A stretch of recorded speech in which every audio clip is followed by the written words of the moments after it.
Hello everyone, welcome back to my channel. For those who don't know me, my name is Samantha and I am a casual YouTuber who loves making EUC content on the side. I'm also a psychiatrist and I live and work in Christchurch, New Zealand. A while ago, I made a video about grieving, and a part of it touched on finding or staying in touch with our inner child. A viewer of the channel would like me to explore this topic a bit further, and I'm happy to oblige.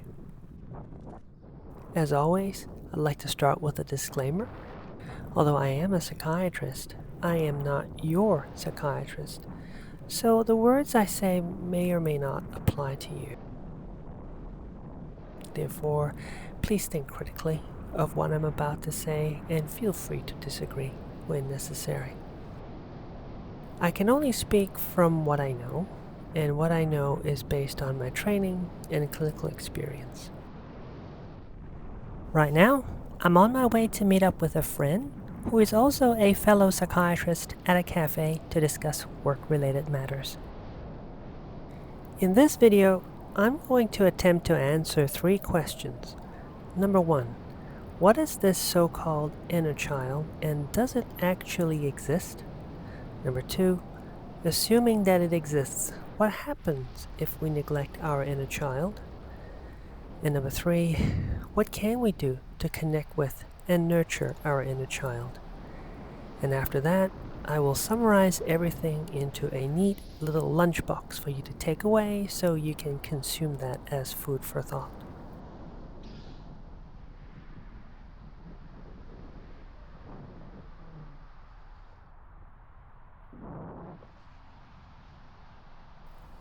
Part 1. What is the inner child, and does it actually exist?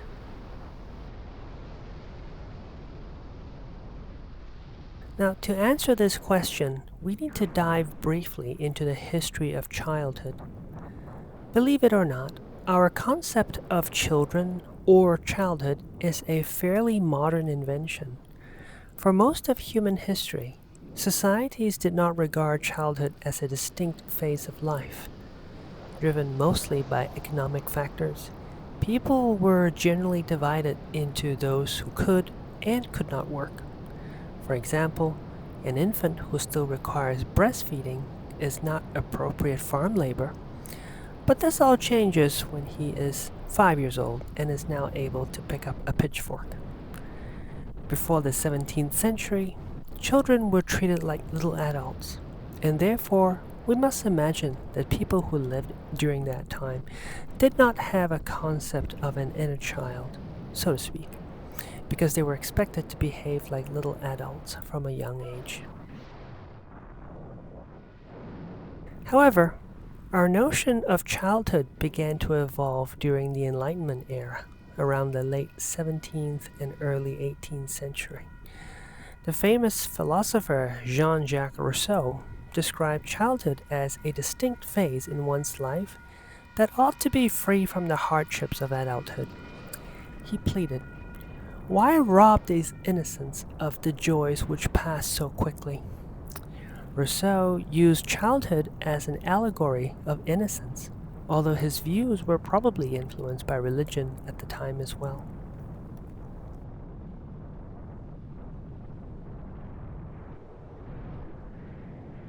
With the arrival of the industrial era, child labor was not only rife, but increasingly publicized by writers such as Charles Dickens, who depicted life as a child working in mines, factories, or cleaning chimneys.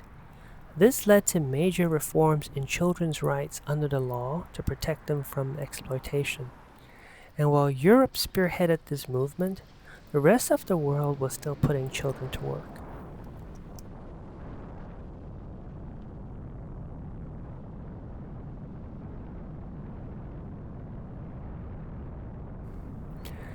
Our modern concept of childhood was born in the late 19th and early 20th centuries, when Victorian upper-class elites began sanctifying childhood, because for them, there was no need to subject their children to the toils of adulthood due to a lack of any financial incentive.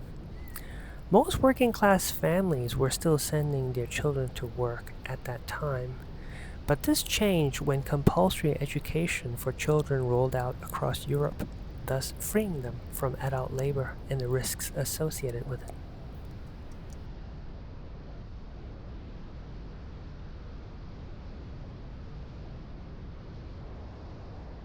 Now, in the 21st century, it is widely accepted that children are neurodevelopmentally immature and therefore cannot be held to the same standard as an adult.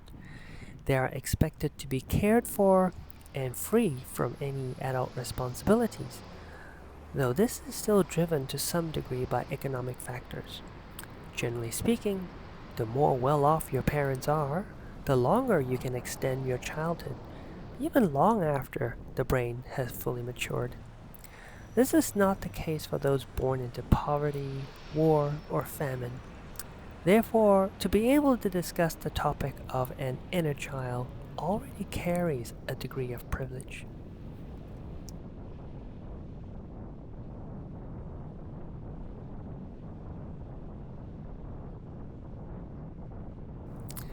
Part 2. What happens when you neglect your inner child?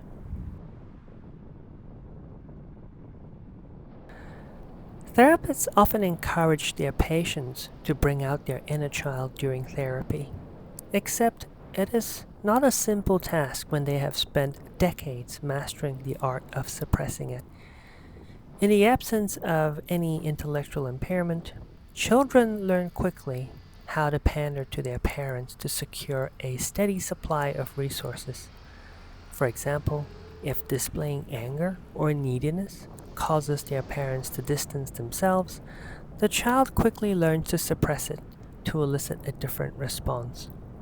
For most people, this isn't a huge problem as long as they can rely on others to fulfill their emotional needs. In extended families, the grandparents, uncles and aunts, or distant relatives can sometimes serve as an emotional sounding board without directly threatening the child's survival. But this becomes a major problem in small nuclear families where the child is entirely reliant on their parents, not just for physical, but also for emotional sustenance. This is made worse in single-parent households with many children.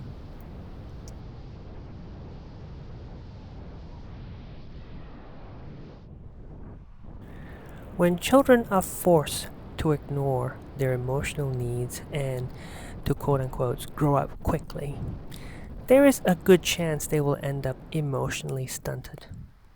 And by that, I mean they are less likely to recognize or identify emotions, communicate them effectively, and handle strong feelings without being overwhelmed.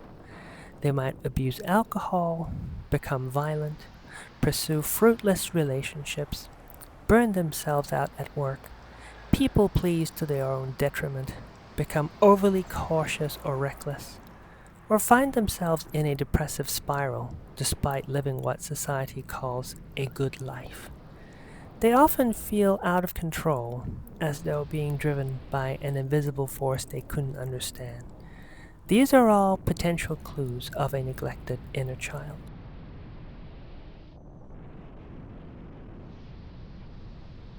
The simple truth is this: every child instinctively knows to seek out safety and danger. In safety, they gain valuable resources that ensure their immediate survival. But to increase their chances of longer-term survival, they are also drawn to exploration, which involves danger and risk-taking, because exploration allows them to secure alternative sources of food and shelter. This is an ancient evolutionary adaptation seen in most, if not all, animal species. It is the complex negotiation between these two opposing forces, that is, the need for safety and danger, that generates strong emotions in the child, such as fear, anger, sadness, jealousy, etc. If the child is allowed to develop skills to handle these strong emotions, they naturally evolve into well-regulated adults. However, they become emotionally stunted if deprived of this opportunity. Most parents believe children will outgrow their inner child and magically turn into healthy adults with time, but this is not true. We carry our inner child with us for the rest of our lives.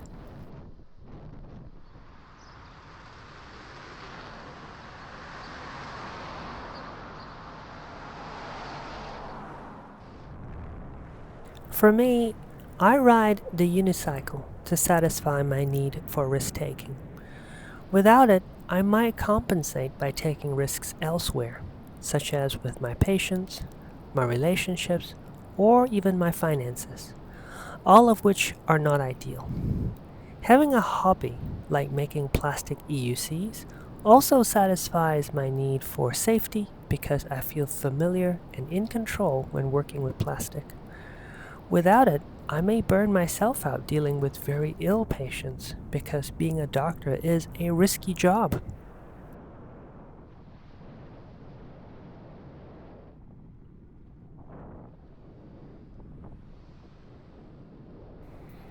So, the takeaway message is this: nurturing your inner child is just another way of saying that you should prioritize your self care.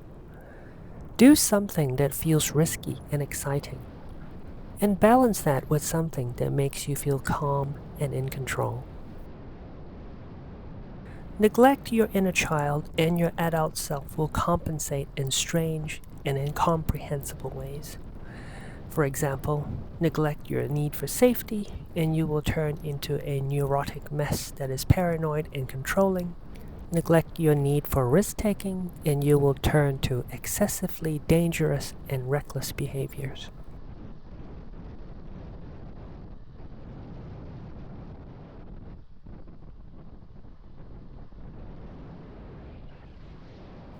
Now, it is worth noting that not everyone shares the same needs.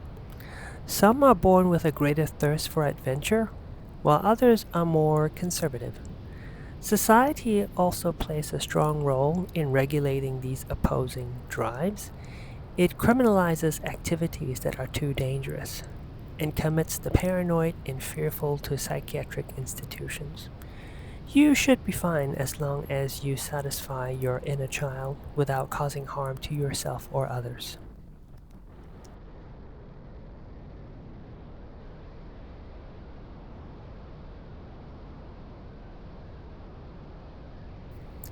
Part 3. What can you do to get in touch with your inner child?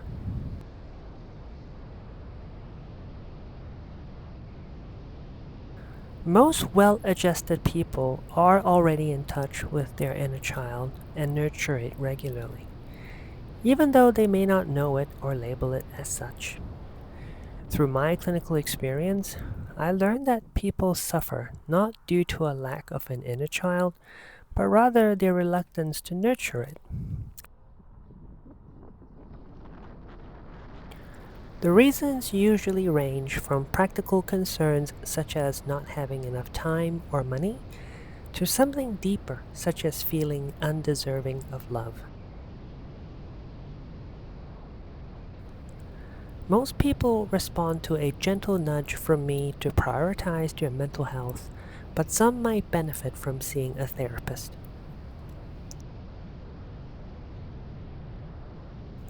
Prioritizing your self-care, it's not about grand gestures such as going on lavish holidays or buying yourself a new car. It is about the little things you do every day. It doesn't have to be costly, and it doesn't have to come at the expense of others. Although it is easier to care for yourself if you have economic freedom, wealth on its own is not a bulwark against misery, and in some cases could even be the source of it.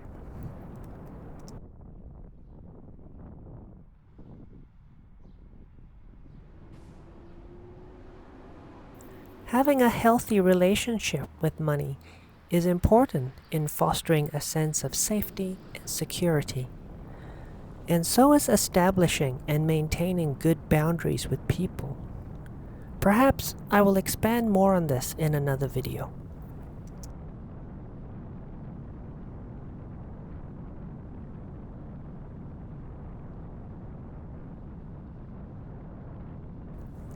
In my experience, regular exercise, especially competitive sports such as basketball, satisfies the need for danger and risk-taking. Homebound activities such as reading, knitting, playing video games, or spending time with family can satisfy the need for safety. Some jobs are inherently risky, and therefore people compensate during their free time by indulging in activities that feel safe, such as fixing their car in the garage or fishing.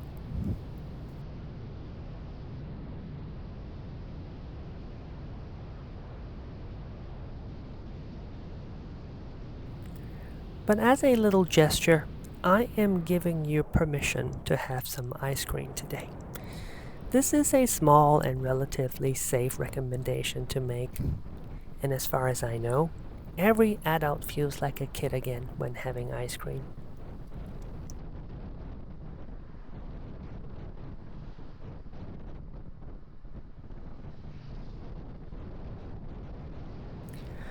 Bonus part. Why do some people hate unicyclists and PEVs in general?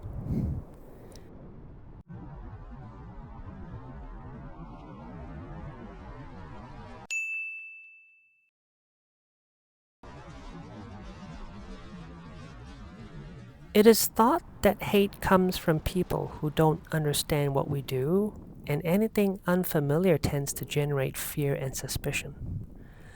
But I was also reminded of a fellow EUC rider who posted on the forum, calling out another EUC rider for riding at unsafe speeds on a pedestrian path. He threatened to go to the police, except he has little evidence other than hearsay. That person sounded very angry and fearful. I genuinely felt sorry for him. This goes to show that hatred occurs even within our group, and a recent death has further divided the community.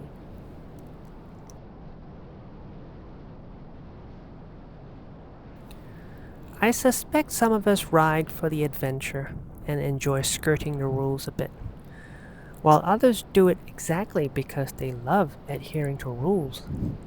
Rules such as wearing full body armor at all times, riding at slow speeds, and only on legally permitted paths.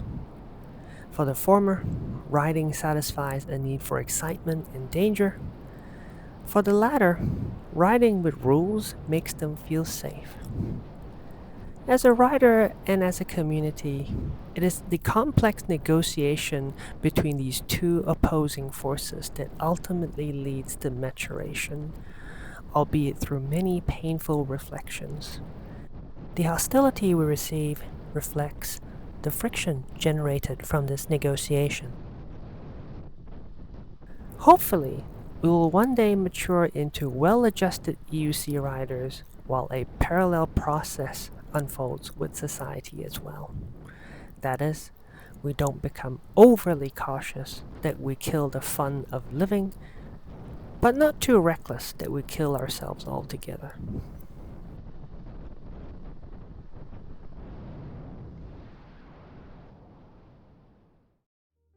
That's all I have to say about the topic. Thank you for sticking with me till the end. Today, I covered a brief history of our concept of childhood and how this is tied to economic and political privilege. I also explained the two opposing evolutionary drives present in all of us, although they are more apparent in children. That is, our need for safety and our need for risk-taking, exploration, and excitement. I also explain what suppressing our inner child can lead to and ways to overcome it. And last but not least, I offered a hypothesis on why PEV riders receive so much hate from a small section of society.